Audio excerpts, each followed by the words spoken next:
Welcome back, NoDQ Galaxy, and you see it's Virtue's Rage, and I am with the esteemed NoDQ panel. I'm going to introduce everybody. We will start with the man in charge, Mr. Aaron Rift. How's it going?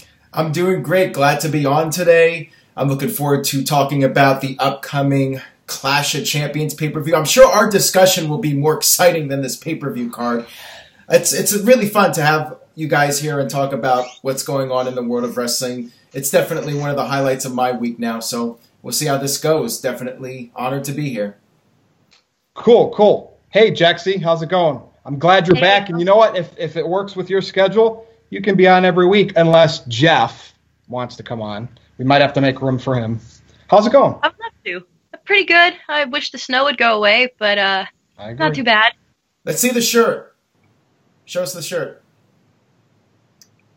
Jexy rocks. That's right from the NoDQ.com Pro Wrestling Tee store. Use the code SAVE5 to get a discount. You can grab that shirt. You can grab the Virtue's Rage shirt. You can grab the NoDQ Panel t-shirt and all that good stuff. And, of course, make sure you grab Big Vito's merchandise. And, Virtue, you want to introduce our fourth guest here? Yes, and, again, the main event is here with us in the house, Big Vito LaGrasso. How's it going, man? Variety of hard shots to the body is here to rock and roll. And Jexy, you're repping that shirt really well. You know, if you could show it again for the people, because I know you're a little bit more sexier than I am. Jexy rocks. There you go. There you go. Look at that, the rocks. That's worth 10% off. Guys, go buy the shirt. It's all good. My shirt is at collar and elbow.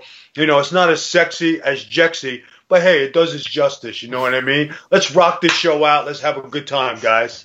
All right. You know, coming up Sunday, WWE Clash of the Champions.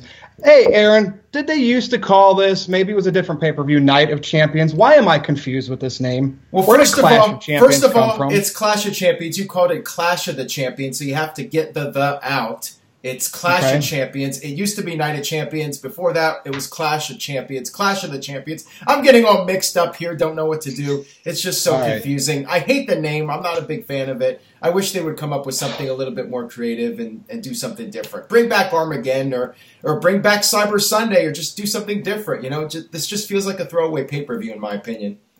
And it is at the end of the year, and it's a SmackDown pay-per-view. But nonetheless, let's run through these matches and give us each of our opinion. Kickoff. I guess this is the kickoff match. Aaron Rift, Zack Ryder versus Mojo Rawley. I don't care. So I will start with Jexy. What are your thoughts on this kickoff match between the Hype Bros?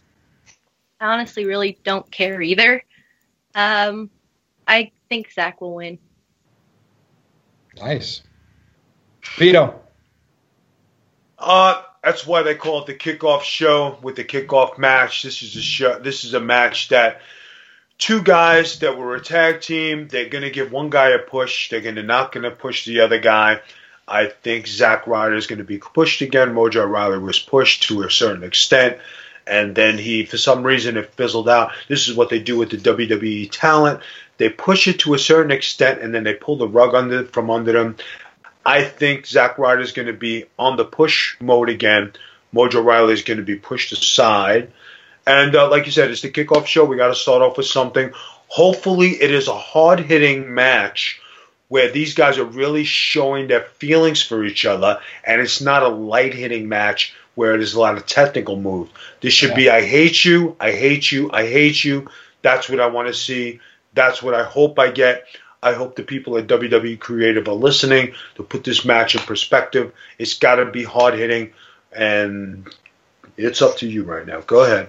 Aaron? It's personal between these guys, so I agree. It should be a hard-hitting match. This is a grudge match. I'm a little surprised you're both going with Ryder, though. I think Mojo's going to pick up the win in this one. I found it interesting. I did my live video, and somebody mentioned that they're actually close to the same age. It feels like Zack Ryder's a lot older because he's been around for a decade in WWE, and Mojo Rawley's only been there a couple of years. I thought there was a bigger age gap, but apparently Ryder's 32 and Mojo's 31. That surprised me a little bit. But yeah, I'm gonna go with Rawley to win this one. Virtue, what are your thoughts? I will agree with you, Aaron. The Andre the Giant Memorial Battle Royal winner, Mojo Rawley, and there will be no Gronk, because this isn't WrestleMania. Yeah, I don't know what they're gonna do with Mojo, but I can see like he seems like a Vince McMahon mold. So I can see them forcing the issue with him. So I'm going to choose him. It's just a kickoff match anyway. We've talked about it too long. How could you guys go with Mojo if they didn't utilize the Andre the Giant Memorial Battle Royal win, and they waited such a long stretch to make it relevant? He hasn't repped it, he hasn't used it, and hasn't been mentioned.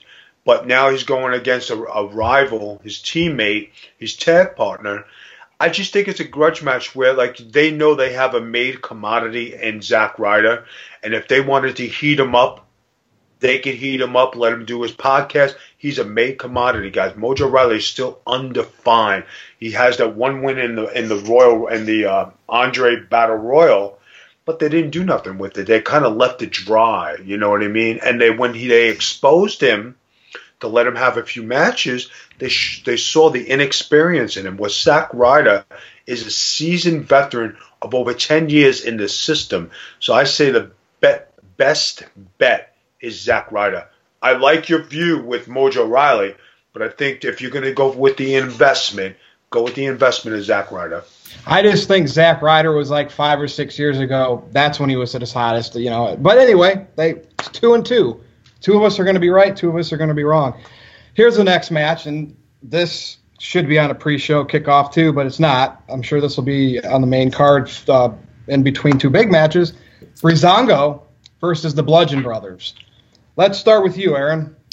I think this should be short and sweet. I think the Bludgeon Brothers should destroy those guys. I'm liking the Bludgeon Brothers more than I thought I would. I love their entrance music. I think it's great, and I like seeing them kick people's butts. I like the fact that squash matches are back. I like it because it's something different, and I enjoy just watching Harper and Rowan go out there and just beat up people and throw them around. I loved the match on SmackDown Live with that guy screaming. That was great. I was very entertained by that personally. So I want to see them continue their momentum. I don't see any need for this to be a 50-50 match. I think the Bludgeon Brothers need to dominate this one. Jaxie? I agree. I think it's going to be just short of a squash match. Do you guys get any vibes of like a mix of Godwin and Acolytes with the Bludgeon Brothers at all? Hopefully not Godwin. Yes, definitely. You don't think so? No?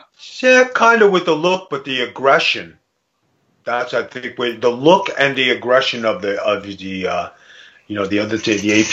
I think that's good. I see that Eric Rowan and Luke Harper are woken. That's what I see when I see them. I actually see like Chronic from WCW, like with those guys. Like they kind of have like the matching outfits. They're these two big, intimidating looking guys that tower over their opponents. I kind of get that vibe from them actually. And they do the big power moves like Chronic did. That's a team I think that they. So does everybody basically pick the Bludgeon Brothers? I do. I think the Bludgeon Brothers, because they did this correctly by feeding these guys enhancement talent to overpower them, unlike what they did with Asuka when she came in and they put her with Emma? Emma, there you go. When Emma showed her up and then put her over strong, and then they reversed it. I think what they're doing here, I think they're feeding the enhancement talent to go to Breezango, which is nothing wrong with these guys. They're two quality guys. Their job is to get them over and hopefully give them the oomph to fight the Usos and go through the tag division. Like you said, they have a mix of the Godwins because of their look, the APA because of their aggression. I think they're a good, strong tag team. I'd love to see them bring back Bray Wyatt with these guys with the added Matt Hardy look. Imagine putting those four guys in a stable. That would be awesome. Awesome. Yeah, I agree. Moving on, this next match actually intrigues me. It's the triple threat. And Aaron, correct me if I'm wrong on any of these. This is the triple threat for the United States Championship. Baron Corbin defends against Dolph Ziggler and Bobby Roode. Vito, we're going to start with you on this one. Prediction. All right. Now that Baron Corbin has had a rocky start to his championship, and he did beat The Miz at the last pay-per-view, I think they put these two guys in because Dolph Ziggler has been enhancing the talent. Bobby Roode really has been in the middle. You know, he's just been staggering. making his name, taking a step back, making his name, taking a step back. Nobody really, unless you're a really avid fan, you really don't know about his TNA career. So, I mean, for two good workers to be in there with Baron Corbin to enhance his championship run, like I said, I think this is the way to go. Baron Corbin over to quality workers, and then let's see what the next match and next feud is going to be for him. Jaxie? I agree. I feel like Baron will retain. I feel like Ziggler and Rude will probably take most of the match as far as the back and forth, but that ultimately Bobby will come out on top. I agree on that. I agree that Corbin's going to retain. As I said on my live video, what I think is going to happen, in my opinion, is we are going to see Ziggler basically take the fall in this match, and Rude will hit his finisher on Ziggler, and then Corbin will steal the pin to retain the title, and that will set up a one-on-one match at the Royal Rumble. That's what I think is going to happen. What do you think, Virtue?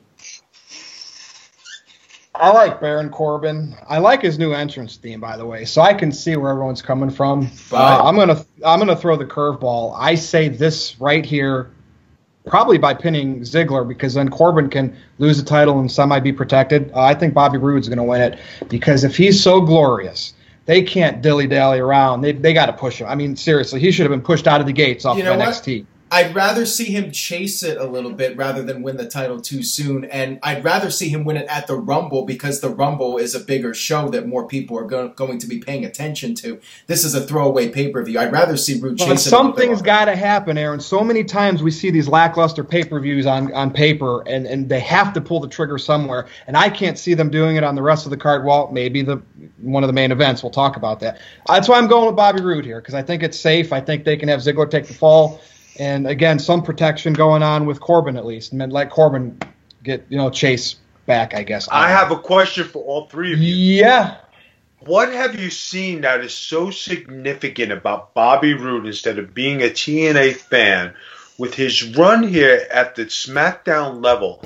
I know he had a good run in NXT, but when he came up to the main roster, you guys are looking at him. I'm looking at him as a mid-card talent where he really doesn't show anything above superstar level.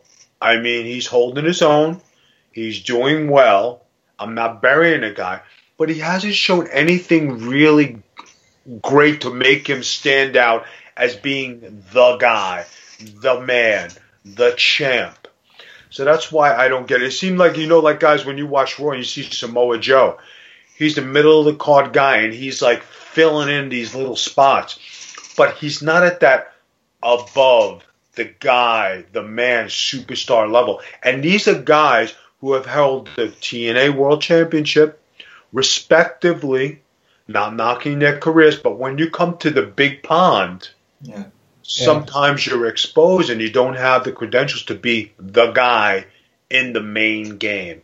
Well, Jeff, sometimes, go ahead. Jaxie, did you have any more thoughts on this? Go ahead, Jaxie. You're sitting there. I know you want to say something. Go ahead. As far as his charisma, I think he's very strong. His character, the way that he looks, and his, like his ring attire. But you're right. Part of me kind of feels like it's some of the people that he's been put up against. That if maybe he were put up against guys who are bigger superstars, that more of him could come out in that. I see. But what you're right. Saying, yeah. Well, you heard it here on this panel. I'm going with Roode. Everybody, Jaxie, did you also pick Corbin to retain? I did. Yeah. Yeah. So everybody but me picks Roode. So anyway, I picked Roode. Everybody picked. Corbin. I think Jaxie made a good point.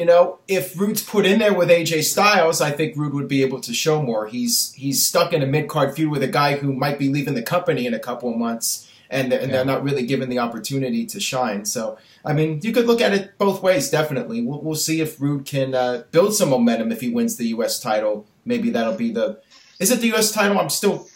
I mix them up sometimes. It's the U.S. title, right? Okay. Yes. I should know. I should know, right? Didn't you just do the NoDQ live? Anyway, we're going to... All right, why are they calling the SmackDown Women's Championship match a lumberjack match? Shouldn't it be called a lumberjill match? Remember they used to use that term? I don't know. Anyway, so we got Natty versus the champ, Charlotte, versus Charlotte Flair, versus who's even in this match?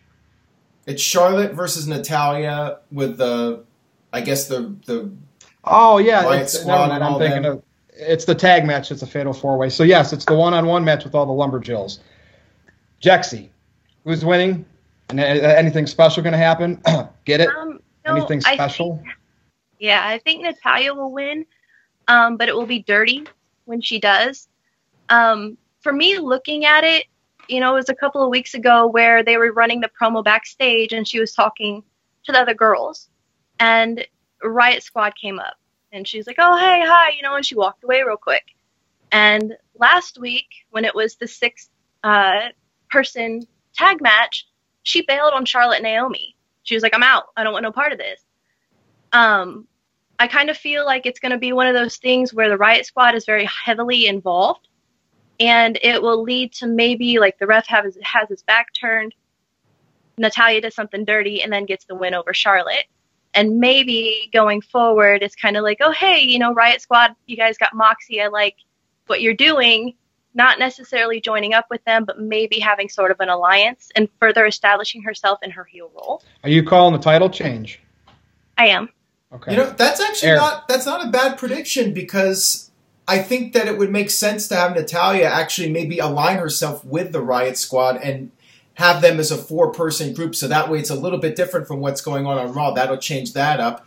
And also, Natalia could be the leader of the group. I don't know if I guess Ruby Riot's the leader of the group, but you could argue that Paige is a much stronger leader for her group because of her experience. So maybe it would be better for Natalia to lead those 3 and mentor them.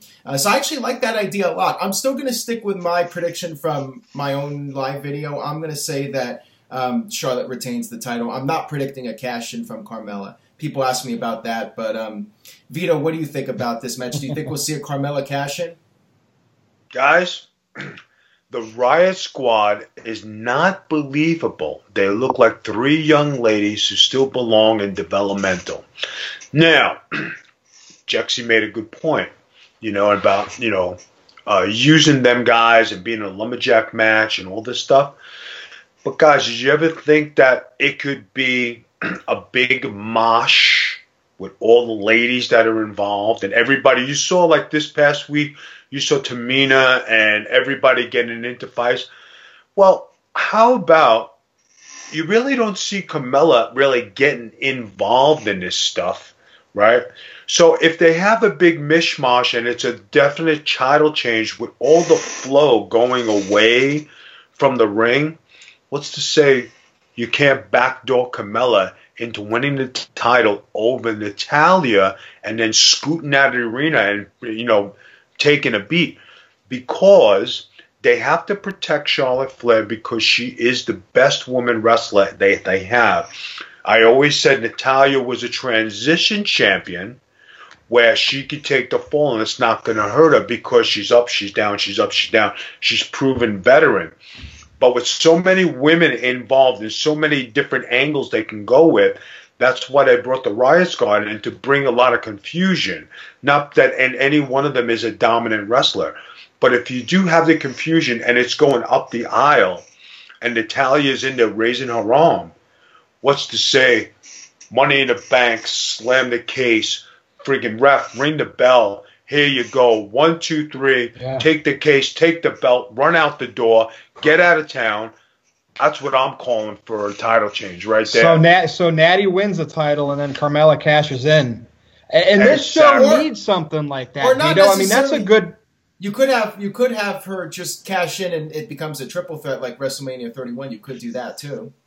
Yeah, but you're talking about involving so many different assets there. But if you go into WrestleMania, you want to go in with the prestige like an Alexa Bliss. I am the champ. I am the woman. I am the somebody. Now, if you go in with Carmella, she's new. Just like Jinder Mahal was new. So you got to give it a 6-month run. 6 months leads you to WrestleMania. That gives her enough time to get some credibility under her belt. and be a champ at WrestleMania, and then whatever happens, happens. It doesn't take away from the angle from the Riot Squad. Maybe the Riot Squad will make an alliance with Carmella and be her bodyguards to be with the champ. Yeah. I think this is going to have, I mean, with all the lumberjacks out there and the potential of Carmella cashing in, I think it's going to get out of hand. It's going to get hectic. There's going to be a lot of teasing going on. And I think in the end, Charlotte will finish Natty off and retain, and nothing will happen. It'll just be easy peasy, like you're watching SmackDown. That's just my thought, though. We do have some big matches coming up now, and we're going to do the Fatal 4-Way Tag Team Championship. So the New Day, we're not sure which two because it changes all the time, will face Benjamin and Gable. I like those guys. Aaron's team of Rusev and Aiden English. It's always Rusev Day. It's Rusev Day. The Usos, who are the champs. Gosh, I mean, thoughts on this one? Usos have been in a lot of great matches this year. Aaron, I'll start with you. Well, I mentioned on the live video I said I would like to see Rusev Day win, Rusev and Aiden English. However, they did pin the champions on SmackDown, so my feeling is they're not going to win the titles on Sunday. I think the Usos will retain this one, and maybe at the Royal Rumble we'll get the Usos versus Rusev and Aiden English. That's what I would like to see personally. I want to see Rusev and Aiden English win the titles, but I don't think it's going to happen. Yeah. Jaxie. I just have a feeling that Rusev and Aiden English are going to win. I think it's going to be like maybe turned over the next week on SmackDown. But they're trying to build Rusev so much. But at the same time, for me, it's kind of weird because they're not a balanced team. It's more like Aiden's trying to get Rusev over more so than building themselves together as like a solidified unit. But I feel just because they have been pushing him so much with the Rusev Day, pushing merch, whatever, that he'll take it, or they'll take it together, but it will be very short-lived. Interesting. Vito, thoughts? Guys, I'm gonna throw a wrench in all your dreams. No. Not another wrench. I think Rusev is the most believable wrestler they have on the SmackDown roster, and he's a monster. Okay? And the reason they don't use him, which is unknown to everybody here, even the big superstars like Austin and everybody else, they sit there and say, what are you doing with this guy? He's believable. He's a freight train. He shouldn't be doing this, this melancholy kind of stuff. Guys, I'm going to say something out of the ballpark, and I hope the WWE creative is listening. I hope they lose, not because I want them to lose, because I want to see Rusev get the recognition he deserves, and I'd like to see Lana make the save and put them back together so he can go on his own singles trip and then take on, his partner, demolish him, and then they come out and go on a singles tour. The Usos are the only tag team that's worth it. The New Day has been played out. Those guys need to break up and have a thing like the Shield. One of them is going to turn. Yep. So that's coming. The Rusev thing, if they were put together, it would say, okay, let's see what you guys can do. They get over. But I think a screw job and a Lana save would bring the house down. And for Rusev to get his mojo back because Lana's with him, and for him to steamroll to the title, that's where they're going. You heard it here first. WWE creative. Well, I hope you're listening. Well, I do want to add, I'm sure you guys have heard about the new show, the mixed, what is it called? Mixed Match Challenge or something like that. Apparently there's a rumor that... On Facebook? Yeah, apparently there's a rumor that Rusev and Lana are going to be a team for that. So maybe something like that will happen soon. Interesting. That's a good pick, though, Vito.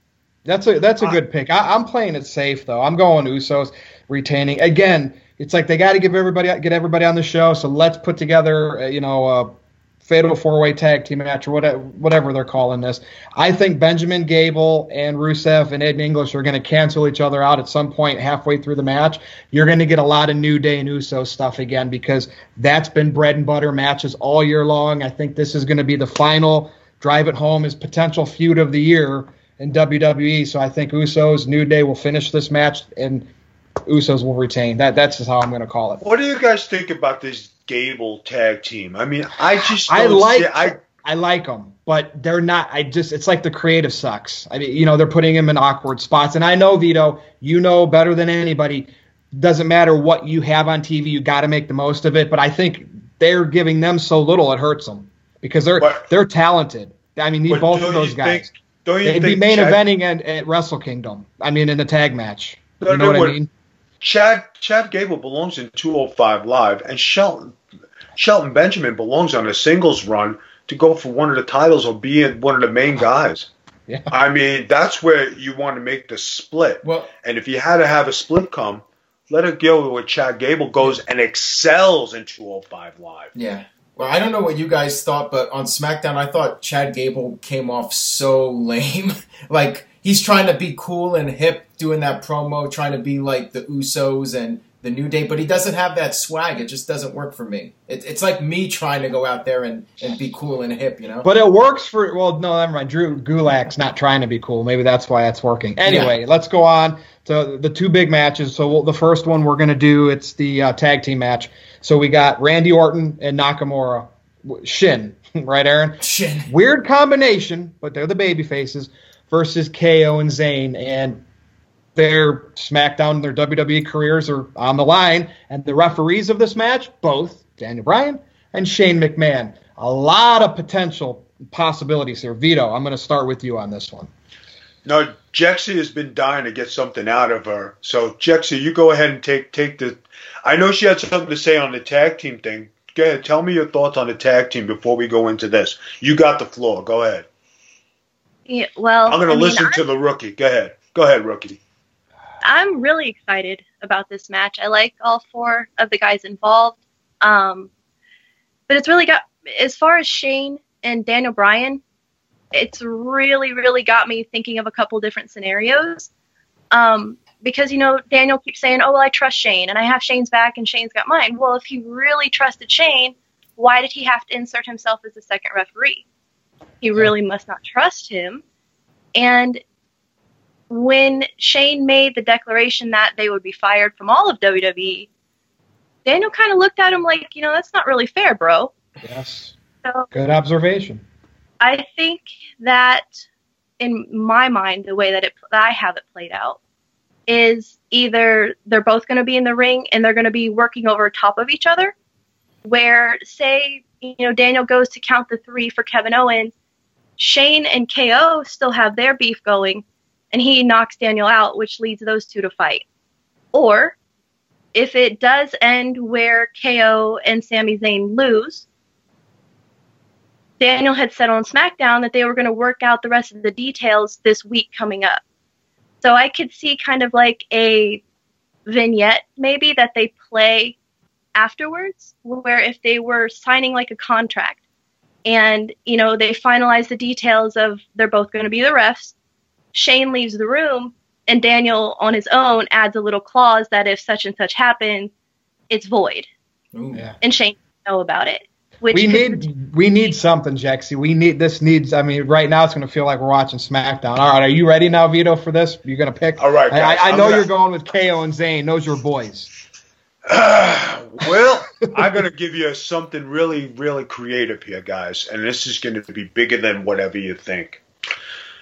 Everybody knows about the concussion lawsuit that's going on in the WWE, and Daniel Bryan, because of his concussion syndrome and everything that's happening, he's been trying to get cleared. And he's been stating that he's been trying to get cleared, and he's about that time.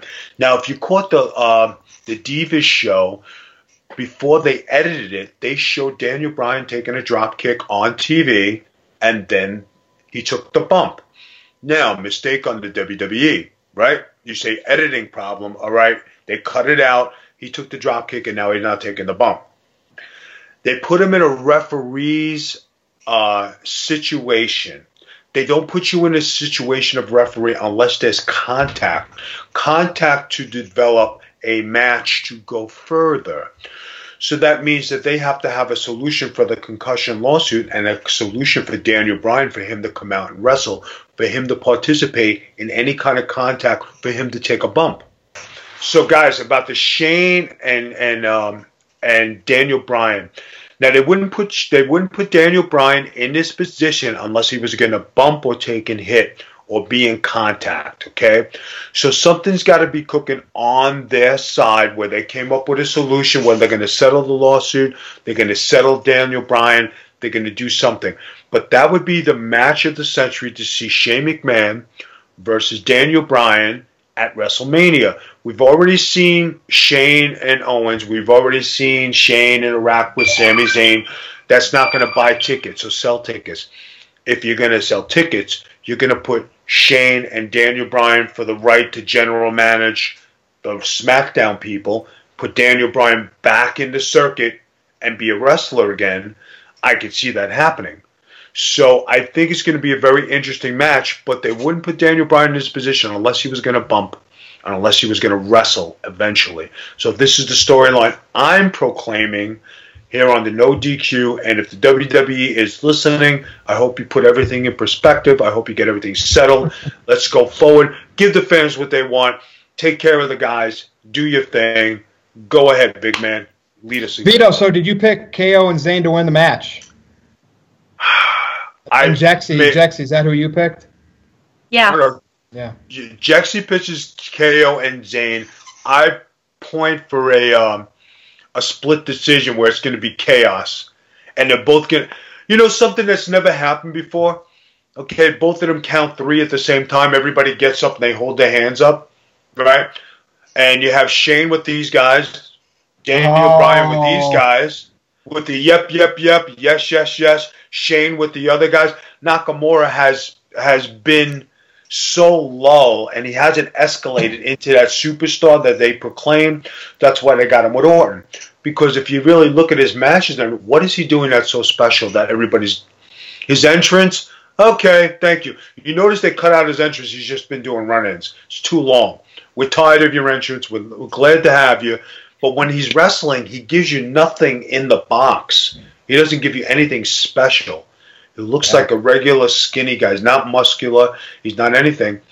So what do you do with him? Yeah, I got to put him with Orton to keep him relevant. But once he leaves Orton, where does he go, guys? And I know you guys could see that for yourselves. Go ahead, guys. Jexy, go ahead. Give me your thoughts on that. Well, Jexy already gave her a prediction, right? You gave Owens and Zayn the victory, right? Yep. I do. So, Aaron, what do you think? Okay, well, I talked about this on the live video. A lot of people in the chat room were giving me some different ideas, and somebody did mention that idea of a double pin. I think that would be really hard to pull off with the choreography, though, to have them do the simultaneous pinfalls. That might be a difficult one to pull off, but that would be a possibility. The only thing is, would they really end the pay-per-view with that? Because I think that might actually upset some fans if you ended the show with a non-decision. Now, what I think is the safest prediction is there's just friction between Shane McMahon and Daniel Bryan, and it leads to Owens and Zayn winning, and Shane, at a later date, whether it's next week's SmackDown or in a couple weeks, Shane and Daniel Bryan, their falling out continues, and there's a split. And either one or two things will happen. Either Daniel Bryan will come out of retirement and face Shane, or Daniel Bryan will have somebody wrestle on his behalf to face Shane at WrestleMania. Now, Vito, so you think should the fans get their hopes up about Daniel Bryan wrestling again? Do you think it's going to be a reality here? From an insider's point of view, I think it should be. I mean, but you said it's difficult to make a double pin. It's really not, because if both guys hit their finishes at the same time, both referees are looking at each other, and they're counting 1, 2, 3. They both ring the bell, okay? So what does that mean? They both get up. They both raise the hands of the guys who are victors. Okay, so now what do you got? A standoff. Then you got a nose-to-nose. Well, my guy won. This guy won. That makes for much more. That makes for a 6-man tag. That makes for Daniel Bryan and Shane speaking on behalf of these two tag teams. That means for a possible tag team match the following week. This means for a match for Daniel and Shane. There's so many different possibilities and so many weeks you can fill till the Royal Rumble, till the WrestleMania. I like this because when I'm speaking with you two guys and this young lady here, and you know what? We're giving some good ideas. We're giving some good insight. And if WWE would listen to what we're saying, maybe TV would be a little better. And we all know they have somebody watching this show. I hope they take our ideas. Guys, I think everybody's concept is good. I think everybody's ideas are great. It's just a matter of putting them into form. The double count out would be the easiest thing to accomplish.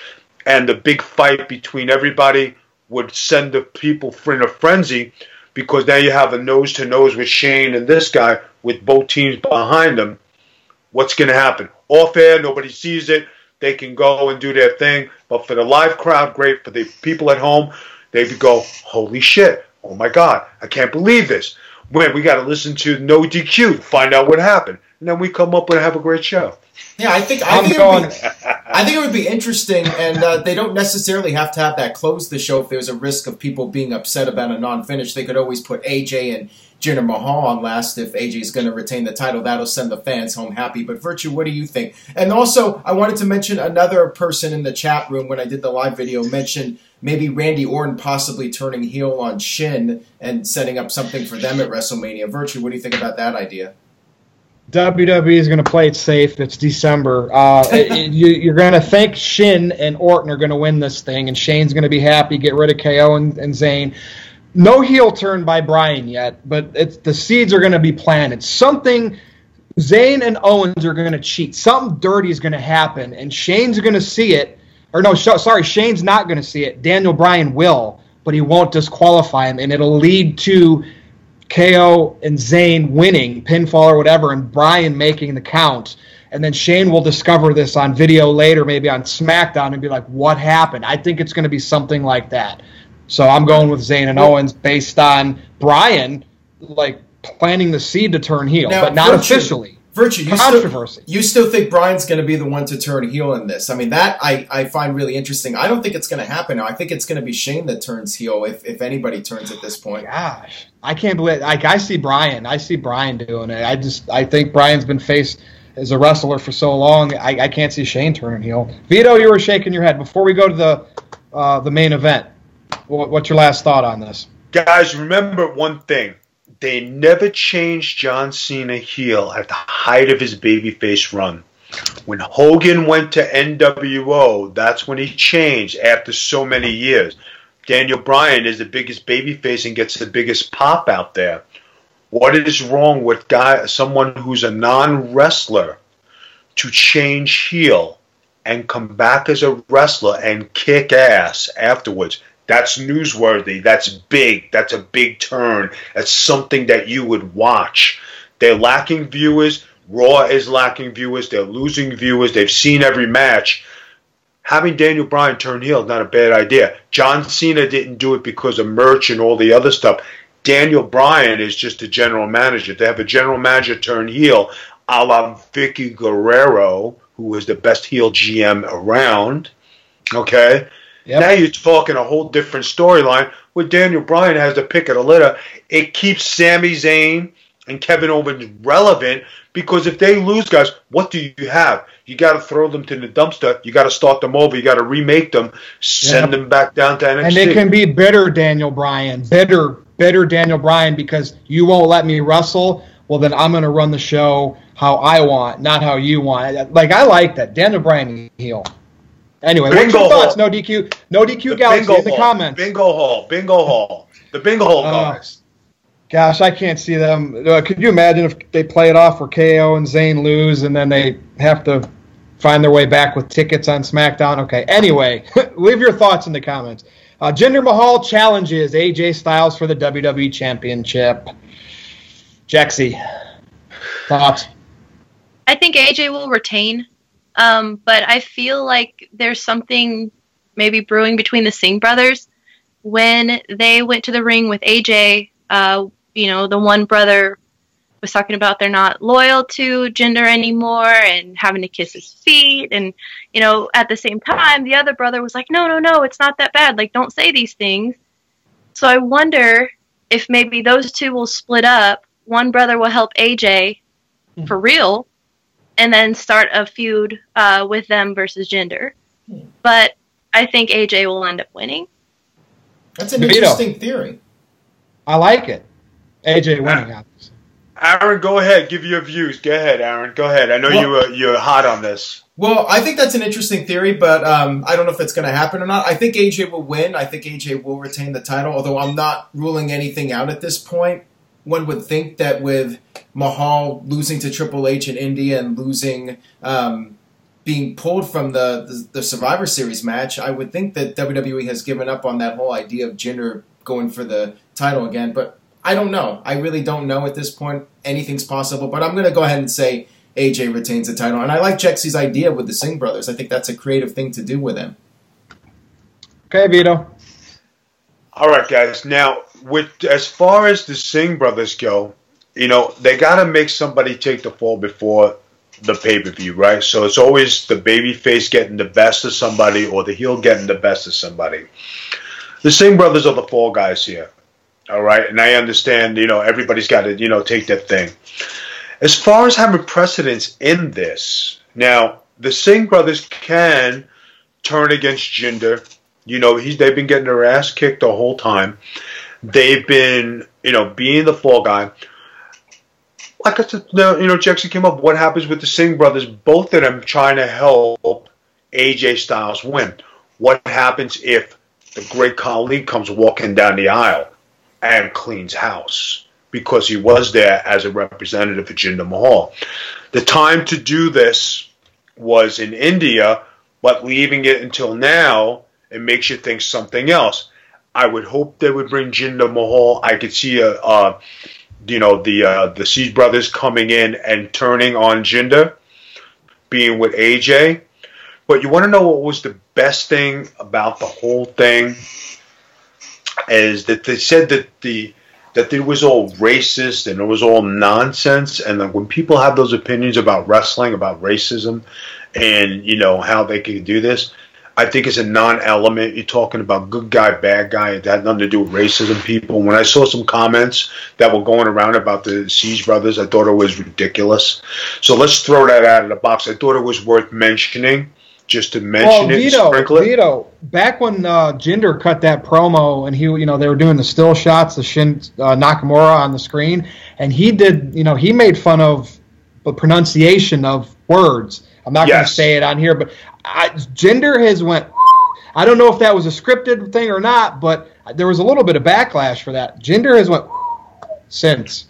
He did, but you know what? This is like picking your fights and choosing your words and knowing what to do. And every celebrity, has that moment where they're going to say something good. Look at President Trump. I'm not a Trump supporter. I'm not going to bring up politics. I'm just using an example. Okay, he's the president of the United States. And how were you brought up in life? You don't talk about the president. You never mention the president. He's the president. You follow the rules and whatever. So many people have a voice against him. But what he says, some of the things he says may be right. Some of the things maybe they're wrong. And maybe they make mistakes. Everybody makes a mistake. I can come out and say something that's so asinine, and you guys can say on a panel can say, Vito, what the hell, man? He's like having too much protein in the morning. What's going on? So you're not saying Trump's going to do a run-in on this match, are you? Absolutely not until WrestleMania. Okay. But I'm telling you, guys, I see where everybody's going with this, and I would hope that it would include more people. Jexy with the turn with the Siege brothers. I could see Jinder maybe not getting the title, but making the great Khali come in for a run-in because they've done everything possible to make this thing. Jinder has had the most. You guys remember when Rusev was champ and they had the tanks at WrestleMania? They had the big entrance. He was a star. Yes. He was a stud, an undefeated stud. He was the man. You got Jinder. He had the same kind of run. Then all of a sudden it went. Yeah. What do you do now? So after Jinder loses this match, guys, I'm going to say this, okay? Where do you put Jinder Mahal on the card? Somebody answer that question. So I'm gonna take the ball with that, Vito. So my choice is AJ Styles is going to retain in this match. The Singh brothers, will they show up possibly in one last allegiance to Jinder and it backfires and AJ beats them up? this is the end for Jinder Mahal, in my opinion. He's going to go down to obscurity, mid-card, maybe maybe disappear, maybe just be house shows until the roster shakeup. This is it. I don't know what happened, but, Triple H beat him in India. The Jinder Mahal train has come to a screeching halt, and AJ Styles is the face that runs the place, the champ that runs the camp. That's all I got to say about it. So, Vito, ask your question again because I might not have answered it. Put us all on trial here. What was your question about? Where does Jinder Mahal go? And you said basically no. Yeah. See, look, I was so focused on saying exactly where he's going, I overlooked the question as easy as it was. Aaron, what do you think? It's hard to say. I mean, I think after this, if Mahal loses, he goes back into the mid-card maybe, feuds maybe for the U.S. title. I don't know. I really don't know what you do with him, to be honest with you. Yeah. How could you see him going into the mid-card title? I'm just saying this, guys. It's not... Okay, everybody wants AJ Styles to win. Yes, because he's the face that runs the place. He's the champ that runs the camp. Yeah. He's the hostess with the mostest. Okay, I get it, right? But with the Maharaja thing, how do you put him from the upper tier of greatness to put him all the way down into Bobby Roodeville? Because that's where you're sending him. Well, if my prediction's right and Bobby Roode wins the U.S. title, assuming they can figure out something to do with Corbin, there's your Jinder Mahal-Bobby Roode feud. But anyway, all right, great discussion on Clash of Champions. It went longer than I wanted, so it's time now for Virtue's Rage main event. What I was going to do, and we will do this again at some point when we don't do a preview, is the topic potluck where everybody brings their own topic. Now, did anybody bring a topic, or Sure. do you want to push that to the next show? Okay, so I have one, and I'll go last. Aaron, what's your topic potluck? Well, hopefully I don't steal yours. I just wanted to talk about the mixed match challenge, which is coming up, which was just announced today, and I figured Go ahead. Get your guys' opinions on if this is too much television, which I would say yes, and what could possibly... Now, wait, Aaron, is it television, though, or is it on Facebook? Explain that. Okay, not television content, I guess is the proper word to use. More content on top of everything else we're already getting. I think it's too much. Now, the question is there anything that could be done to draw in people for the show? And I was wondering what you guys thought, what you would like to see on this show, what teams you would like to see, what concepts. If you were watching this, what would you want to see? And Jex, I guess we could start with you on your thoughts on this show. What do you want to see from it? Just keep developing talent, but I feel like any use of a social media platform where you're doing something new is always a plus, and testing the waters isn't really a bad thing. We talked a little bit last week about women's tag division. I think it would be interesting to try to maybe test that a little bit. I don't know. I still don't really know that much about it. It's men and women teaming up together in a tournament, and I guess the winning team's going to get like $100,000 or something. Is it so? Are they tag matches? Yes, they're mixed tag team matches. When the woman's in there, the woman has to get tagged in, and I liked it when it was Attitude Era, where the guy. Go ahead, Jaxie. No, I'm sorry. Is it fully intergender then? Because I was thinking, from what I had read about it, that it would be mixed of both, or it would be like women. I believe it's just the men versus the men and the women versus the women, the old style mixed tag team matches. I don't think it's actually going to be men versus women, although we might see some of that in this. I mean, Vito, what do you think about this concept and how it should be done? Well, I mean, guys, if you're going to do men versus women in intergender matches, there's the one rule of wrestling. Men don't hit women. If they're going to put that on TV and there's a slip or a blip or somebody gets clipped, then it's going to give the wrong idea to viewers and the wrong perception to the fans. It's just another thing that they're throwing out there, guys, and especially with 205 supposedly going live. You got NXT going on Wednesday nights. How many different things can they have going on? You know what I mean? If you put too many things out there, it's going to get lost in the shuffle. I don't really think it's going to last that good. If Lana and Rusev got back together and they were going to do something on SmackDown to bring it to bring it prominence, I think it would be a good idea. But, I mean, what team do you see? Who do you see Charlotte Flair teaming with on SmackDown. And why Facebook? Yeah, why are they doing? They got the WWE Network. They're testing the waters with the social media platform because their deal with Universal expires in 2019, and they're not ruling out the possibility of maybe someday, if they can make the big bucks, going in a different direction with a streaming service or something like that. I think they're just testing the waters with that. And that's why they're doing it with Facebook. When you test waters, you got 205 Live house shows, NXT on USA, which might just be a one-time deal. How many waters are you going to test? Streams, oceans, rivers, ponds? I mean, I think it's dumb. I'm not going to watch WWE on Facebook.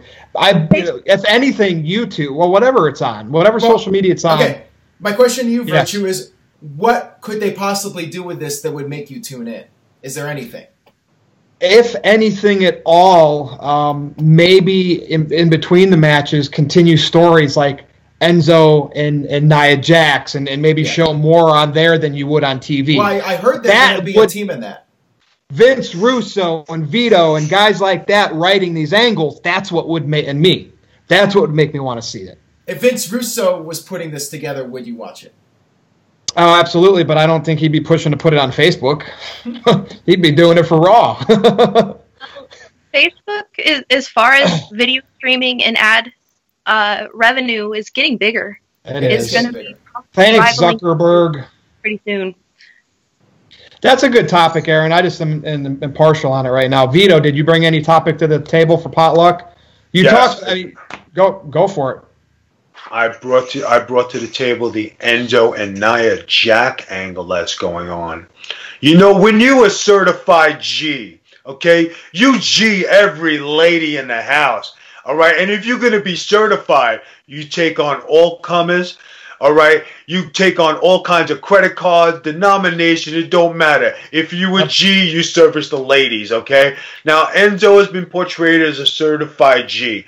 Nia Jax coming on, hey, how you doing, right? So you give the little rub. Will there be an interaction? Will there be a kiss? What they had on Raw was great. Will there be a sex tape? This is to create some buzz. I don't think it's much as the wrestling, but it's the must to create a buzz on them getting together because Enzo's like, I don't like her. Are you kidding me? That's Nia Jax. Oh, yeah? I like that shit, man. Yo, bring it here to daddy. You know what I'm talking about. You know what I mean? I'm going to certify you, baby. You know, I wear all the Gucci. I got the Louis. I got Nia Jax. You know? And Vito, you know what? Enzo seems like he's losing steam as a wrestler. The fans are starting to get annoyed by him, but he's got a lot of talent. And from day one, when him and Big Cass did the split, when I see Enzo, if I wrote for Enzo Amore, he's a manager all day long. And I think of Harvey Whippleman and Big Bertha Faye. And I see magic. I see potential magic if Enzo ended up eventually going that route and having a clan of people he managed as the mouthpiece. Yes. So, well, you got to look at it as if he's going to drop the title, eventually he will. He's got to have something to go with. Yeah. So if he is the manager of Nia Jax to make her title push, there's where you're going. But the ultimate thing, as I always said, was when Big Cass is ready for them to make a reunion with, Enzo, Big Cass coming back together. They make Enzo the manager. They make Big Cass the thing. Because this wasn't really part of the plan, guys. They had Big Cass going one way, Enzo going another way. But now that this has happened, this exposed Enzo and gave him some life. It gives him the elite, rub to Cash to bring him back. Now he's the Paul Heyman for Cash, just like anything else. Cash as a single did not have that oomph. He did not have that charisma. He did not have the promo skills. He didn't have it. Thank God he got injured. Not that I'm saying he's happy he's injured. He'll be fine, though. He'll come back. He'll come back, but he needs something to come back to.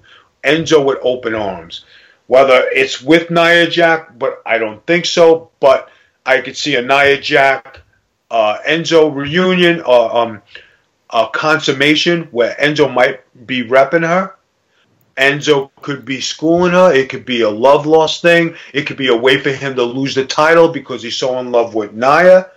That's the way they're going. And back when Eddie and China had their thing, Eddie took off after that. Like Eddie went, woo! I mean, I'm not saying Enzo would, but like I just think of the past, and these type of moments remind me of great stuff like that. Jexy, did you want to go off of Vito's topic there, or did you bring a topic to the table? It's cool either way because I got one when you're ready.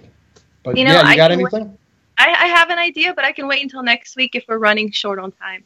No, bring it, Jackson. You got an idea? Bring it. Come on. Something that we talk about a lot is companies that are in competition with WWE. Yeah. And we make points that they're not competition. They stand on their own. They have their own brand. They do their own thing.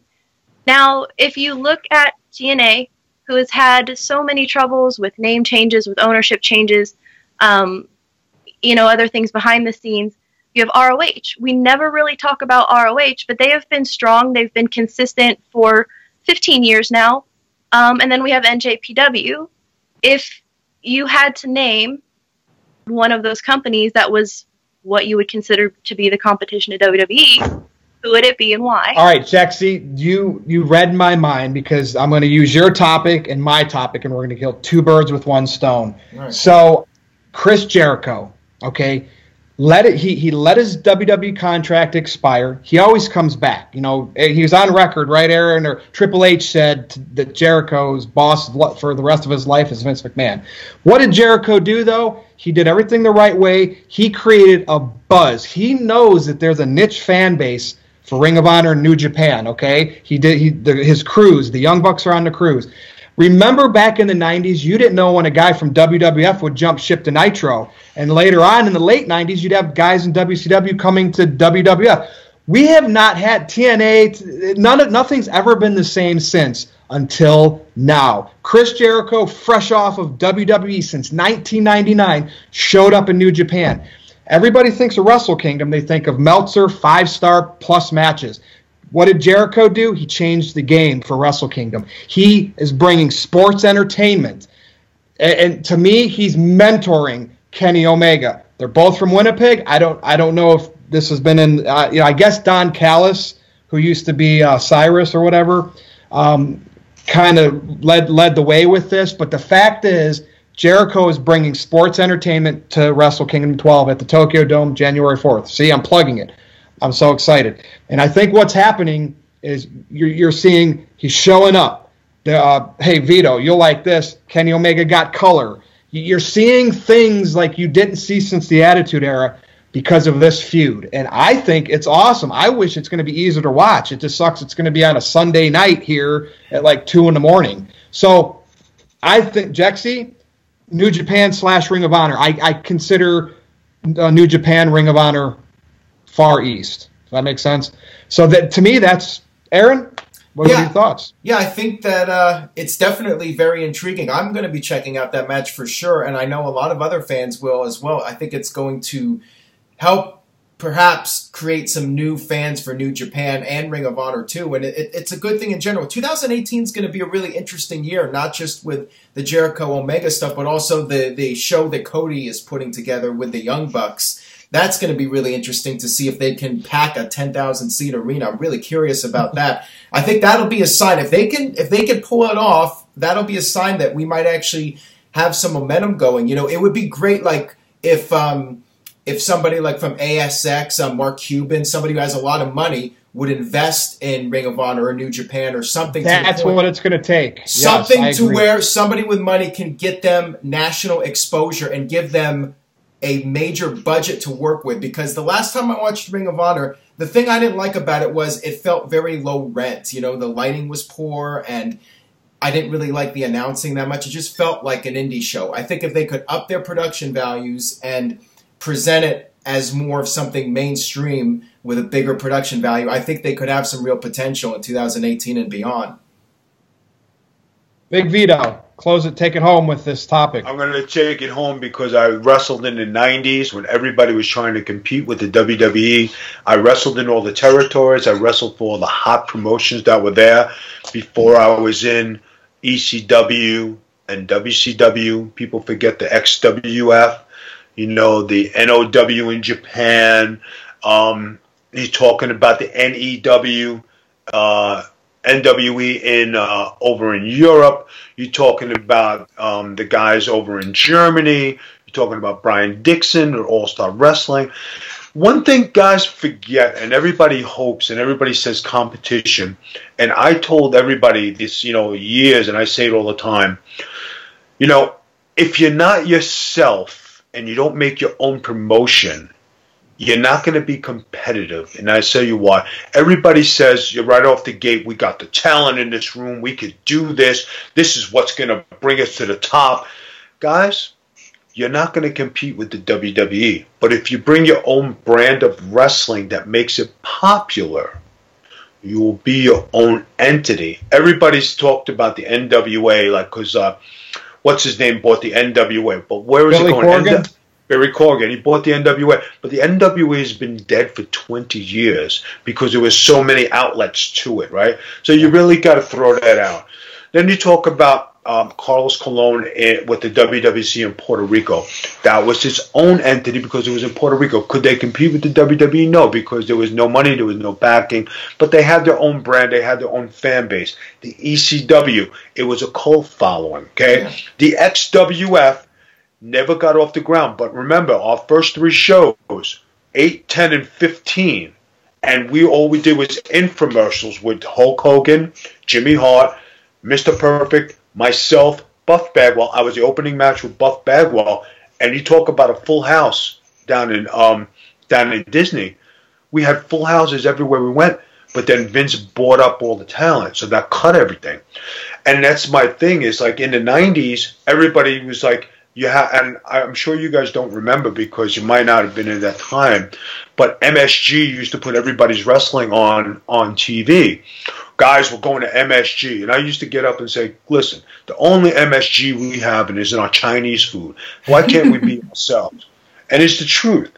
When you try to compete with the man, there's no competition. And like TNA, when they went to Monday nights and they wanted to compete, why not be TNA and leave the Vince alone? You're not going to do it. Buying WCW because I was part of it, that was the worst thing that happened in wrestling because he bought out the competition. If Vince didn't buy that and Bischoff would have bought the company for $36 million, everybody in WCW would still have jobs and TNA would be relevant. Everybody misses TNA. Everybody misses ECW, but Vince bought them out and sold the right. But if those things were so bad, why has everybody missed them? Because you have variety of different styles, different TVs, and everybody being themselves. I would hope. New Japan, you have the big buzz right now. I hope they stay New Japan because if any of you guys are avid Japan followers, what were the 2 companies back then? You either wrestled for All Japan or New Japan. I wrestled for All Japan. That was the big 2. You went for Baba. Well, Vito, then DDT came around. Then DDT came around. Right. So but then when you had all those companies in Japan, there were only 2, and then there became 50. But everybody was such a mark to go wrestle for Japan. You guys know how many wrestlers fly themselves over to Japan. How many wrestlers go sleep in the dojo? The money is not the same like you did before. How many wrestlers go wrestle for $50 a match? They're lucky if they get rice and chicken in the dojo and sleep on the floor. Guys, I'm telling you, I lived it. I know. Yeah. You know what I mean? The best thing that could happen right now with Kenny Omega and Chris Jericho is blowing up New Japan, making it relevant, and then taking off from there. The Ring of Honor thing, hey, that's good for those guys because they're the big fish in the small pond. Not taking away from any of their greatness, they're doing good merch. They're doing good stuff. They do their thing. Like you said, they don't have the oomph and they look like an indie fed because in reality, guys, what are they? Yeah. They're an indie fed. They're not. And we'll all agree it's never going to be WWF versus WCW again until a billionaire like Mark Cuban, just saying because he's a wrestling fan, gets a hold of some commodities. And even then, it would be really, really hard because Ted Turner owned TV networks. Did you guys wait, know Cuban does too. Never mind. Did you guys know that there was a new Fed that opened up with Homeland, Vince Russo, and the Harris brothers? Okay, right. Okay. So there's another thing that just came to light. From what I know, they have a bunch of shows lined up for next year. They have 50 shows. Now they just did their first TV taping. Now they're looking for a TV deal. Will there be something different? Right? Will it be something you can look at? Will they make it to where it looks professional? Now you have Vince Russo in on the creative. You have Conan in the creative. The Harris brothers. And all these guys have been through the runs and the rings of wrestling. WWE, TNA, WCW, ECW. So they're playing with their house money now. So now they know what they want and what they don't want. If they get a deal, they know how to get the crowd. They know how to captivate the crowd. Whether it happens, we don't know. But if everybody could be their own stuff, just like you guys here, right, at the Virtue NoDQ, how long you guys been on your own stuff? How long you guys been doing this? For me, almost 20 years. Almost 20 years for me. Veteran. Yeah. Okay, so you got your own following and been your own thing. You're not kind of copy anybody. You're not trying to duplicate anybody. You're your own. Some people say I'm copying something by this, but it's so much more than that, and you people know exactly what I'm talking about. Go ahead, Vito. Okay, whatever the conflict was, but you guys are doing your own thing. Okay, everybody, let's put it out there. We had a good first show. Everybody loved it. We had 2,000 followers. Thank you very much for participation. We appreciate it. Now we're doing a second show. I hope more people go. Word of mouth, spread it out, put it on Twitter, put it on Facebook. We're doing something cool. If we get up to 5,000 followers a week and we ain't no big thing, and ain't nobody making no dime here, people. We're selling our merch. We're doing our little stuff. But what are we doing this for? The entertainment of the fans. And if everybody likes it, hey, guys, that's a bonus for us because we created this. Or these guys here created it and they let us in. Like my guy like myself, a lady like Jexy. Yep. Okay. So we're new to the brand here. And look, I appreciate having you on. Like, we could talk for hours, and I know Aaron right now is like, oh gosh, I got to get this uploaded, and we're well over an hour. So with that, I'm loving it. Wait a minute, Aaron's divorced. He's divorced. He's got nothing to do. I know, right? Exactly. But we got to do cliffhangers. So just when people are into this and they want more tonight, this show right now, I say enjoy this for what it is, but we'll be back again next week. So let's. Jexy canceled her dates for tonight. Come on. I went to the gym. I'm telling you, I went to the gym earlier. I put a face mask on. Look at my skin; it's beautiful in there. I have a feeling if I'm out sick one night and we call it Vito's Rage for an evening, it's going to be a 2-hour show. I'm telling you, it's good. So with that said, go ahead with your plugs, Vito, go ahead. Ladies first, Jexy. What do you have to plug? Go ahead. All right. Well, you can find me on Twitter and Instagram at JexyRocks. And finally, the debut of Jexy Rocks t-shirt, which you can find on ProWrestlingTees.com by searching NoDQ or Jexy Rocks. Cool. Awesome. Big Vito. Well, I mean, I don't look as good as Jexy, and I don't have a tight-fitting shirt on, not in that kind of manner. But, I mean, I'm swinging my stuff. I got my hat on, being thug life and shit, you know what I mean. But I'm here in the Corleone Studios. I have YouTube at the Big Vito brand. Subscribe. It's free. We got a lot of great videos on there. I'm on Twitter at the Big Vito brand. Facebook on the Big Vito brand. We have Collar and Elbow, part of the Signature Series. Go to use the code Big Vito, save 10%, get your merch. I also have a website, bigvito.com. Go there. I have all the contacts. I have all content. There's stuff for sale. There's an Amazon list. I have T-shirts there. Guys, go there. Check it out. It's a great, great website. Everybody loves it. And of course, we have the new show that my rival podcasting wife has, and that's, I don't even know the hell the name is. Tipping Tea or something Tea or... Something about Teen Mom, right?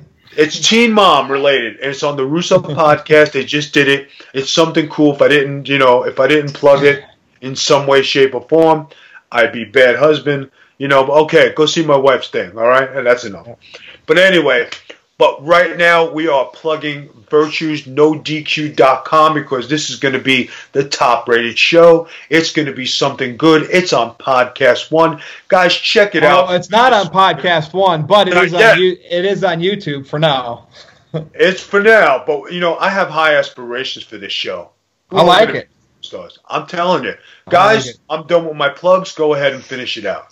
Mr. Rift. Well, I just wanted to say that whether I was married or not, I would still be doing this video with you guys because it's a lot of fun and I enjoy doing them. And I'm glad to have you guys on. It's very much appreciated. Thank you, Vito, for being on. And everyone out there, please check out Vito's website and check out all of his merch. Buy Jexy's t-shirt over at Pro Wrestling Tees. And make sure you get that Virtue shirt. Virtue turns NoDQ.com upside down, just like Stranger Things. And that's all I have to say. Go to NoDQ.com and stay tuned for more. We definitely got more videos coming up very soon. And I am Virtue, and my columns are on NoDQ.com under the opinions section. So I have some in store coming your way. Also, follow me on Twitter at NoDQ_Virtue. And believe me, I will respond to you. Thanks for joining. We'll see you again next time.